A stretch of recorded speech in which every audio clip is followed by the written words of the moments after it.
when you're putting on too thick about how in charge you are, she notices that, and it doesn't make her feel like you're in charge. It makes her feel like you're not. Welcome to the Mindfully Masculine podcast. This is Charles.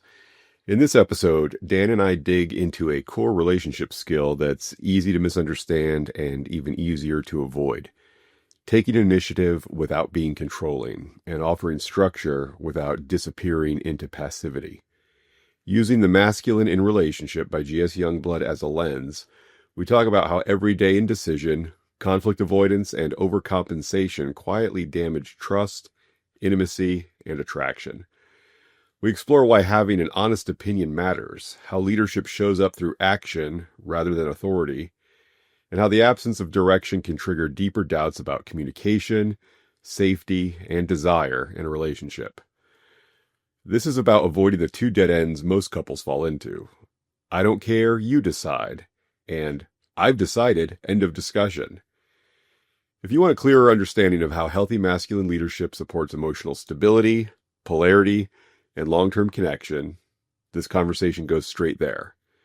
If you want to go deeper into these ideas or catch any past episodes, audio or video, visit mindfullymasculine.com. Thanks and enjoy. Good evening, Charles. How are you? Good evening, Dan. I am well, thank you. How are you? I am also doing well. It's Friday, December 5th as we record this, 5:45 at night. Still getting used to the new schedule, but I like it. Yeah, me too. Because I roll it around 4 and we just get on the mics whenever we feel like it. That's right. All right, so let's get into chapter 12, which this introduces the second element of what our author, Mr. Youngblood, calls the masculine blueprint, which is providing direction and structure. And it's really, I mean, at its core, I would say it's about just kind of taking stuff off of the plate of the romantic woman in your life, your romantic interest who's a woman, and taking care of stuff for her so that she doesn't have to worry about doing it herself. Yeah, being a little thoughtful. Being thoughtful. And I think for most men,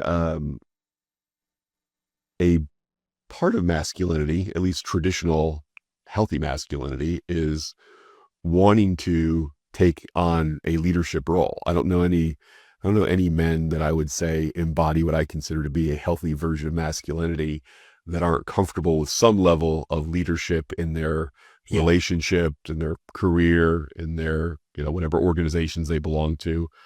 They're certainly not scared of it, and they certainly don't try to wrestle it away from people when they don't have it coming to them. But when they're called to lead, they don't shy away from it. I think I'm comfortable saying that that's a healthy attribute of positive traditional masculinity. Yeah, I absolutely agree. And so if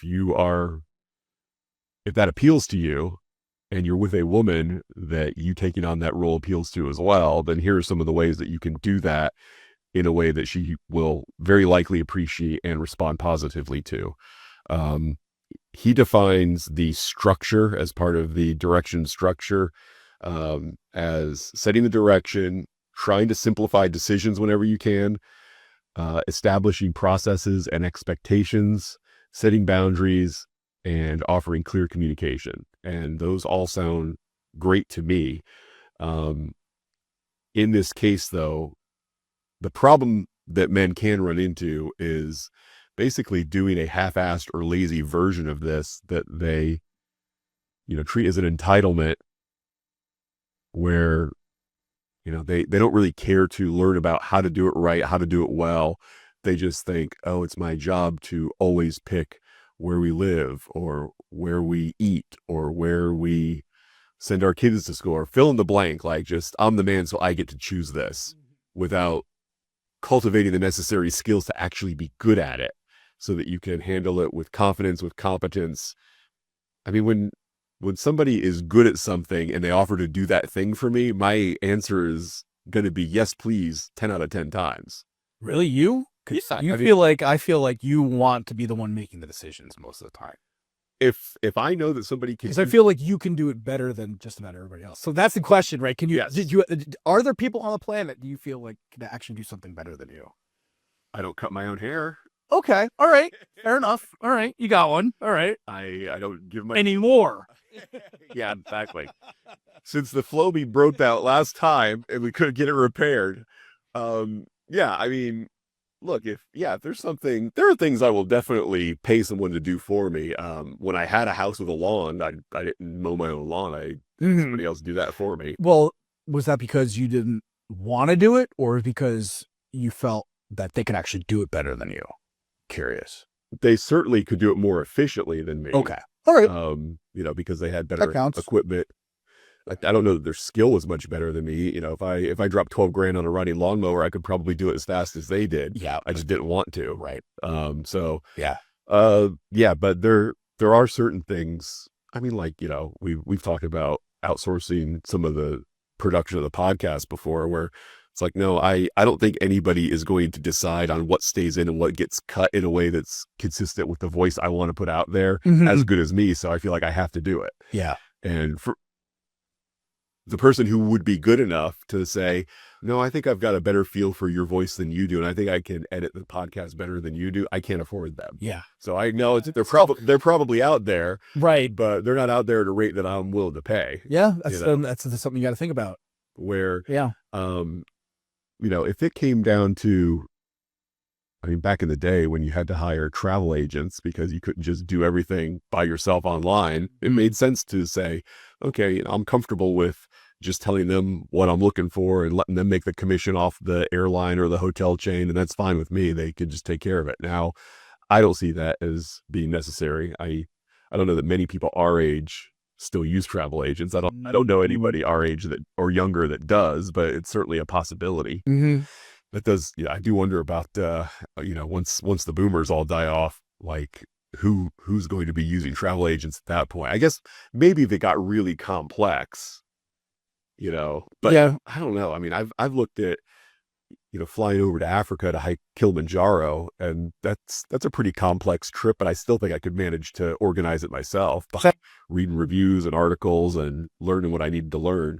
And I think part of the part I enjoy would be figuring out the logistics of how to make it work. But anyway, what about you? You would agree that if you've got a partner that is really much better at doing something than you are, and they offer to do it, you're going to let them do it. 100%. Yeah. Probably more to my detriment that I would do that more often than not. Like if, I probably undervalue any skills or contribution that I could bring to the table. Right. And then I have I think of a history of just like letting other people, just take control a lot more often than I should. And that's something for me. Where does that come from? Like the attitude of, whatever they come up with will be good enough. I mean, is that part of it?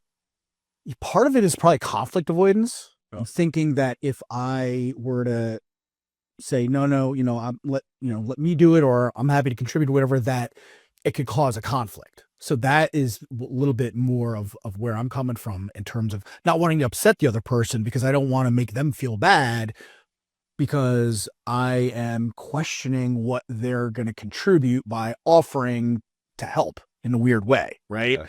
Yeah. So yeah, I think that's kind of where it comes from. And also I've also grown up around people who are a little bit aggressive when it comes to taking control of things. And that could be like my German background. Yes, you can call, that's a stereotype there, but yeah, some of my family from Germany, absolutely very much set in their ways, and they want to do things their way, and it should be done this way. And it was just better for me to go, okay, I'm not even going to question anything. I'm not even ask questions about why you're doing it in this way. Otherwise, it could come across as them getting offended with certain things, And again, it comes from childhood, not as an adult anymore. But yeah, it's definitely planted its roots and seeds in me, and because of that, I've a lot of times let other people just take the lead on things because I don't want to upset anybody, Yeah. It's not that important to me to basically take that lead and have things, because most of the time, whatever, a lot of times those experiences also, they've worked out well. Like I've enjoyed and I've benefited from like letting people do the things the way they want to do them. Yeah. I think, part of my challenge is I am very particular. I can kind of plant my flag on some hills that there's no need for flag planting.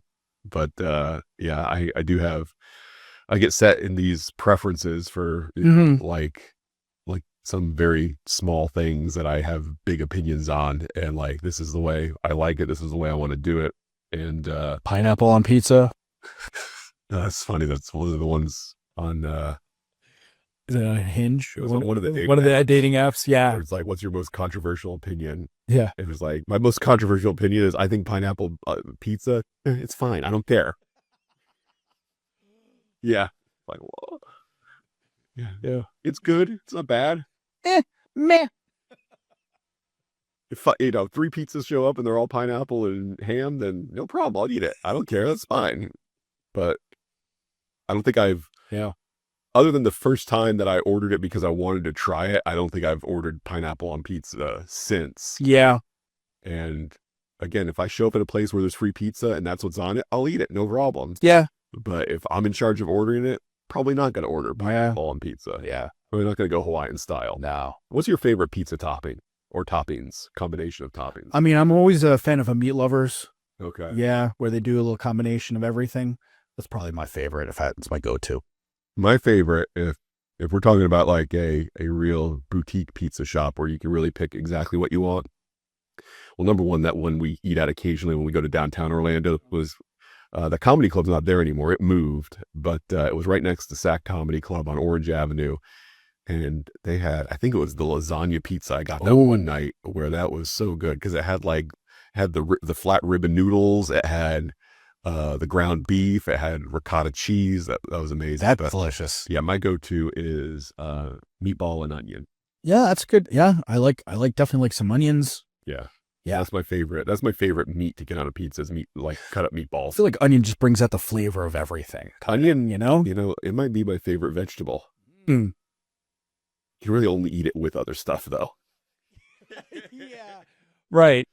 It's not a primary vegetable. That's a good point. But yeah, whenever I rarely make scrambled eggs without some sauteed onions in there. Yeah, sauteing is the best. That's my favorite form. Other than fried with like on a green bean casserole, I like those frizzled. I love those. I don't like on burgers or Okay. on casseroles. Yeah, I don't like the consistency of that. But yeah, I do like. Man, I haven't had pizza in months and months and months and months. Feels like I've never had pizza before. It's been so long, and I'll never have it again. Even in New York, you're not going to get any. You're not going to go for a slice. Come on. New York City. I mean, New York City pizza is amazing, but the list of other amazing food in New York is too long. Add it on, baby. I don't think so. You do any delis like when you go up to New York? Usually, I did, something in Daughters. Yeah, it's like a famous one. Okay. I had like a whitefish bagel sandwich. Oh yeah. And Russ and Daughters, I think it is. Okay, is the name of it.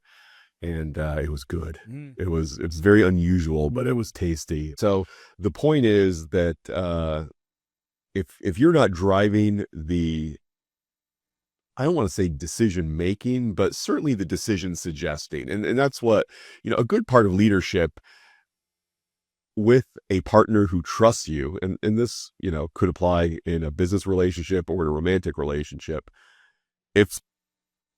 If you put yourself out there to say, I'm going to be the leader through your actions, not through your words, and you've got a track record of being good at it, I think we said last week or the week before, really all you have to say is, I think we should do X.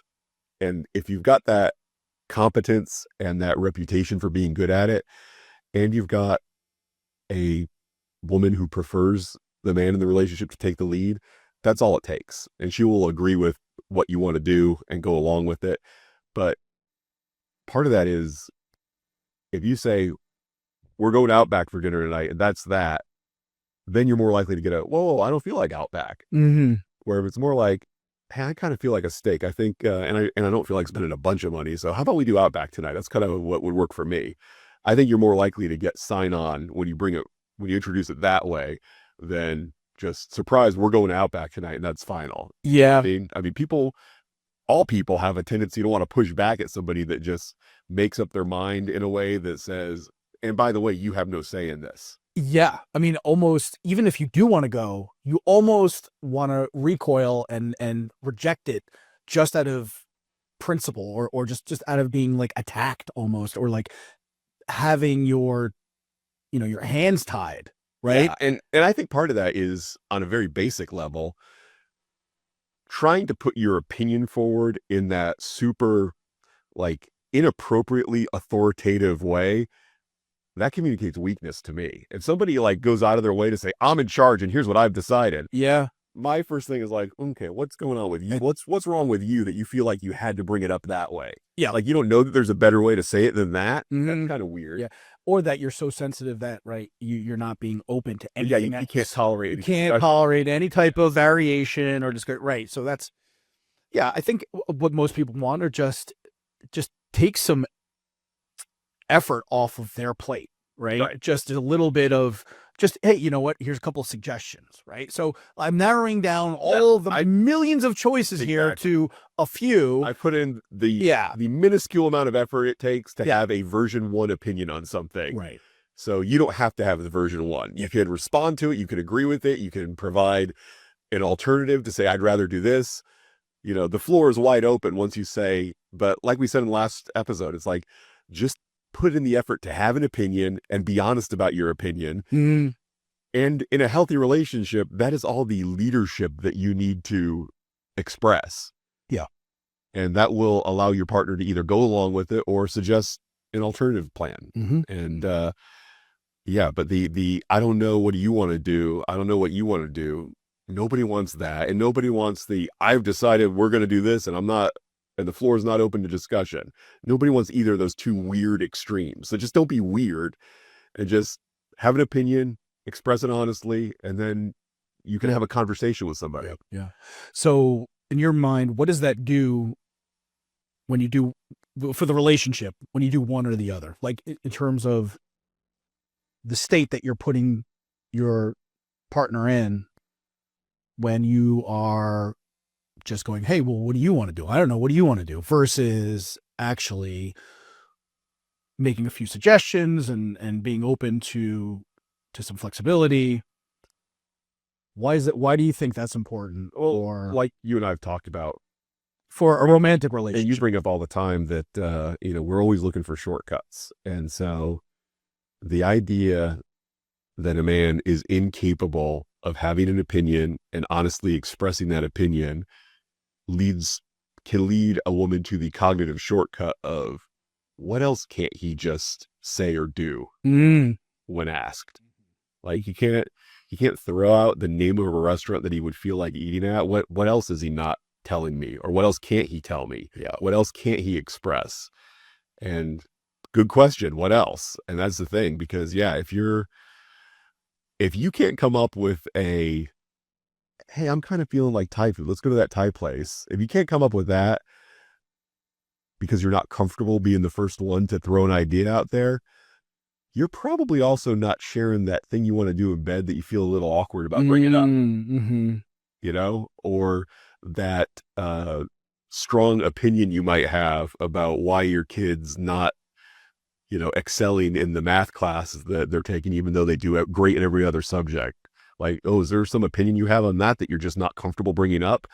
Like, that's what I would be worried about if I was in the position of being in a relationship where I felt like my partner, had some stuff, either they didn't know what they had going on under their surface or there was nothing going on under the surface. I'd be like, oh boy, what other balls are going to get dropped because they just don't care to burn the cycles to have an opinion. Yeah. So would you say that actually starts to violate their trust a little bit? Actually, like, potentially, you don't really know the person that you've been with or that you're dating at this point because they've been hiding things, or they almost appears like they've been hiding or holding back. Especially if it's somebody who's like, oh, wait a second, he used to have an opinion on everything, and now he doesn't even want to tell me where he wants to go out to eat. What's that about? Yeah, and then your mind can jump to conclusions. Technically. And so, I would say, and again, when it comes to that stuff, just role play, just think to yourself, okay, if I didn't have her here to help me make decisions, what would I do on my own? If I was in this position of choosing a restaurant or choosing a place for my kid to go to school or whatever it is, and I didn't have her to rely on, Right. What would I do? What would I do? Yeah. And then just say that. Yep. And again, don't plant your flag in it and take it to the grave, but just say, I think we should have a barbecue for dinner tonight. Mm-hmm. What do you think? Mm-hmm. So, yeah, and that's something that I would encourage every guy, if they're not in that habit of coming up with an opinion, stating it honestly, and not being married to it like you're going to die if you don't get your way. Just be willing to throw something out there and start the conversation. Yeah. And what you're doing is you are creating structure. It may not feel like it at the time, you know, it might seem so minuscule that you're creating structure by throwing out a couple of ideas for dinner, but that is in effect what you're doing. And if you think of it that way, maybe that helps you get over the hump of resisting doing those things. Yeah, and it's important. I mean, I think we've touched on the fact that this isn't about domination. This isn't about making mountains out of molehills. This is about taking the lead to say, all right, I will be the one to open up the discussion with one suggestion. And then you might have a better suggestion. You might have no suggestion. You might have whatever, but I'm going to open this up by saying, hey, here's what I think we should do, and not here's what we must do. Yeah. And because that's not what this is about. And that's not what women are looking for. No. And, you know, there's so many different opportunities and situations where you can take advantage of providing that relief and that structure a little bit, whether that's, you know, how do you handle, you know, disciplining a kid who's been misbehaving, or not just dinner, but, you know, financial planning, you know, just, I mean, even opinions of like things that she's wearing, or she, you know, for or you know, what color paint you're going to use on the wall. Like, be there, you know, show that you have an opinion and show that you care about what's going on, you know, in life there. And that's the best way to show that you are loving and that you care about the relationship. And, you know, it's so look for those little things that you might be ignoring, that not paying attention to, or you don't think really matter, right? Like the color of the paint on the wall, right? Whether it's eggshell or cream or whatever color it is, like just be there and pick something. Yeah, because and look, in a lot of those cases, she's going to do so much of the work for you. She's not going to say, let's go to Home Depot and stand in front of the giant display of paint chips. Well, she might, but be okay with it. Right. It's not that big of a deal. But she's not likely going to do that and tell you, I haven't thought about this at all. I have no preferences. I have no ideas. It's more going to be, I'm thinking of blue. Which blue do you like? Yeah. Or I'm thinking blue or green. Do you like blue or green? It's very rare that when it comes to a decision, like really anything that she brings to you for a decision, that it's going to be the infinite universe of choices and you have to start from scratch. Right. Like when she comes to you with, hey, what do you think we should do about blah, blah, blah? She's usually going to say enough in that introducing that conversation to give you an idea of where you're starting from, especially if it's on something aesthetic or, you know, that just comes down to preference, like a paint color or, you know, a fabric or something like that. Yeah. Now there's a chance she might come to you and go, what do you want for Christmas dinner? Right. And so at that point you could start out with something like, hey, what are we talking about here? Are we talking about meats? Are we talking about sides? What do we, you know, just, so it's really a ping pong of just kind of filtering down to get to where you guys both meet in the middle, right? Or meet somewhere, right? Right. So just, you don't have to like, yeah, there's could be a universe of things. So for me, I was just like, well, I don't want turkey. We just had that for Thanksgiving. So many people make freaking turkey for both. And I'm like, I know, I don't want it, you know? Which doesn't seem like it's that much help, but at least I limited one choice out of the plethora of things, you know? Yeah. I agree. I think prime rib's the best Christmas meal. It could be. I think it's up there. Yeah. I mean, or nice like a beef Wellington. Oh, wow. I'll do a beef Wellington any time of year. Yeah, I might, if I'm so funny how this episode's rotated so much around freaking food. I'm hungry right now. Clearly, I'm getting hungry too. That's the downside of doing the podcast later in the day now. I had a coworker that recently made her first beef Wellington from scratch, and she said it came out really well. She didn't bring any in to share with anybody, but she said it came out. I think she followed the Gordon Ramsay recipe for it, and it came out really well. And I haven't had it in some time. It used to be my favorite thing to get at one of the food and wine festivals. I think it was the America Pavilion. Okay. May not have been food and wine. It may have been one of the other festivals, like because they're always running some kind of festival at Epcot. Mhm. And the America Pavilion had a beef Wellington that was ridiculous. You only get like this much of it, but it was so good. Oh, okay. So yeah, and again, the last thing I want to say about the domination or the superiority and why that can't factor into it. Really, anything you say or do that communicates, I'm desperate for you to know that I'm in charge of this decision, it looks weak. Yeah. I mean, whether in a corporate setting or in a romantic setting, whenever somebody like, you can tell, boy, they really need me to know how in charge they want to be. It's like, okay, the people who know they're in charge never have to act like that or never have to speak that way. It's always the people that are fighting for the image of looking in control that do that. So if you're a guy that, if you can honestly evaluate the language you use and the way you behave to say like, okay, yeah, maybe I do put on a little too thick so that she knows I'm in charge. Well, that's because you're not comfortable being in charge. And that's a skill that would be worth it for you to develop. Because she knows what's going on. In that role of Oracle that we talked about last week. It's like when you're putting on too thick about how in charge you are, she notices that, and it doesn't make her feel like you're in charge. It makes her feel like you're not.